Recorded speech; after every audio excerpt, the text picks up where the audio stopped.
Start by removing this weather stripping from the right side passenger area. And if you notice, I tried to take that piece off before I did that, and it did not want to come out, obviously. So, um, first start with the weather stripping and then move to this piece right here. And use your panel removal tool, your non-marring plastic panel removal tool to take this piece out.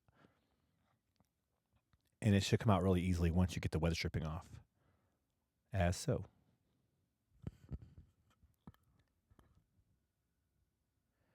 And sorry for all the angles. I couldn't find my tripod anywhere. I'm not sure where it was at. But next, go to the center console on top and use your panel removal tool and pull up on this piece, just a couple of clips. And then you're going to find a Molex plug behind it. Just press the tab in and pull straight out.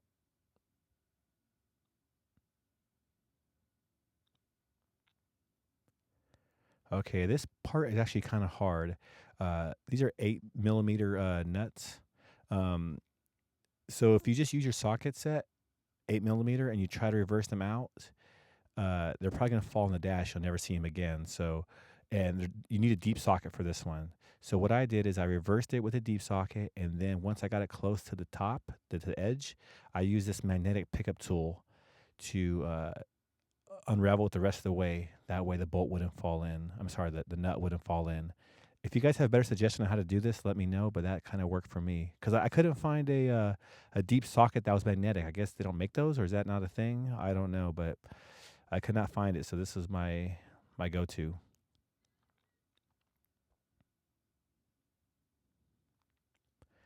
That right there is your rear view camera.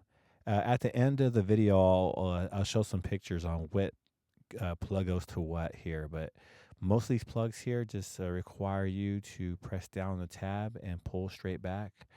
I think the USB connection, this is your main power plug right here. Speakers, steering wheel controls, power, ground. The USB one was really hard for me to get out, so I ended up using my plastic panel removal tool, and I was able to get out that way.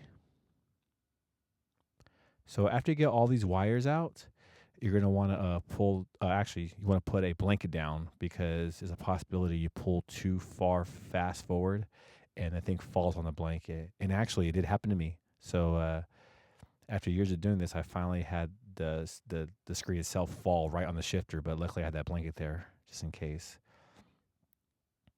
There is one more plug underneath the hazard button, as you can see right there. So don't make sure not to pull too far out because on the very bottom here, there's going to be a Molex plug. Just press down the tab and press outwards again. This is the back of the radio. Just a couple of seconds, I'll have a slideshow of what connectors for what. And thanks for watching, and make sure to send me $100 on Patreon. Also, I'm trying to sell shirts now. I'm not sure how popular it'll be, but maybe if you want to buy a shirt, that'd be great because I need some more money. I want to buy a Tesla. All right, guys, thank you for watching Connected Car Audio, and here comes the slides.